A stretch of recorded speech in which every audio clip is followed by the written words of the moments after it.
K Shivakumar BJP ಸೇರ್ಪಡೆ ಆಗ್ತಾರೆ ಅಂತಕ್ಕಂಥ ಚರ್ಚೆನೇ ಅನವಶ್ಯಕ ಅಂತ ಪ್ರಿಯಾಂಕ ಖರ್ಗೆ ಹೇಳಿದ್ದಾರೆ.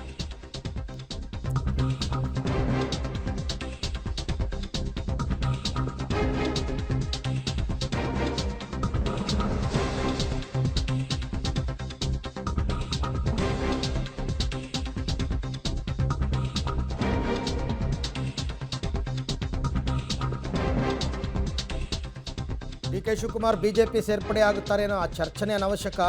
ಬಿಜೆಪಿಯಲ್ಲಿ ನಾಯಕತ್ವದ ಕೊರತೆ ಇದೆ. ಸ್ವತಂತ್ರವಾಗಿ ಅವ್ರು ಯಾವತ್ತೂ ಅಧಿಕಾರಕ್ಕೆ ಬಂದಿಲ್ಲ. ಹೋದ ಸಲ 17 ಜನ ಏಕನಾಥ್ ಶಿಂದೆಗಳನ್ನ ಕರ್ಕೊಂಡು ಹೋದ್ರಲ್ಲ, ಈ ಸತಿ ಹಂಗಾಗಲ್ಲ. ಎಲ್ರಿಗೂ ಸಿ ಎಮ್ ಆಗಬೇಕು ಅನ್ನೋ ಆಸೆ ಇರುತ್ತೆ. ಡಿ ಕೆ ಸುರೇಶು, ಯತೀಂದ್ರ ಯಾರನ್ನ ಕೇಳಿದ್ರು ಹಂಗೆ ಹೇಳ್ತಾರೆ, ನಮ್ಮ ಫ್ಯಾಮಿಲಿ ಅವ್ರನ್ನ ಕೇಳಿದ್ರು ಹಂಗೆ ಹೇಳ್ತಾರೆ. ಆದರೆ ಅದೆಲ್ಲ ಆಗುತ್ತಾ ಅಂತ ಪ್ರಿಯಾಂಕ ಖರ್ಗೆ ಅವರ ಮಾತು.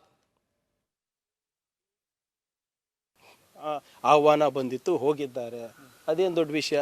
ಅಮಿತ್ ಶಾ ಈಗ ಖರ್ಗೆ ಅವ್ರದ್ದು ಮೋದಿ ಅವ್ರದ್ದು ಫೋಟೋ ಅಕ್ಕಪಕ್ಕ ಸುಮಾರು ವಾರಕ್ಕೆ 2 ಸರಿ ಸಿಗ್ತಾರೆ. ಹಂಗಂದ್ರೆ ಮೋದಿ ಅವ್ರು ಕಾಂಗ್ರೆಸ್ ಸೇರ್ತಾ ಇದ್ದಾರಾ? ಏನು ಲಾಜಿಕ್ ಅದು? ಸುಮ್ಮನೆ ನೋಡಿ, ಬಿ ಜೆ ಪಿಯವ್ರು ಹೇಳಿ ಇಲ್ಲಿಂದ ಏಕನಾಥ್ ಶಿಂದೆ ಬರ್ತಾರೆ ಅಂತೆ. ಅಂದರೆ ಇವ್ರ ಸಾಮರ್ಥ್ಯ ಇಷ್ಟೇನಾ? ಅಂದರೆ ಒಂದು ಒಪ್ಕೊಂತ ಒಂದು ನಿಮಿಷ ಸರ್, ಅಂದರೆ ಒಂದು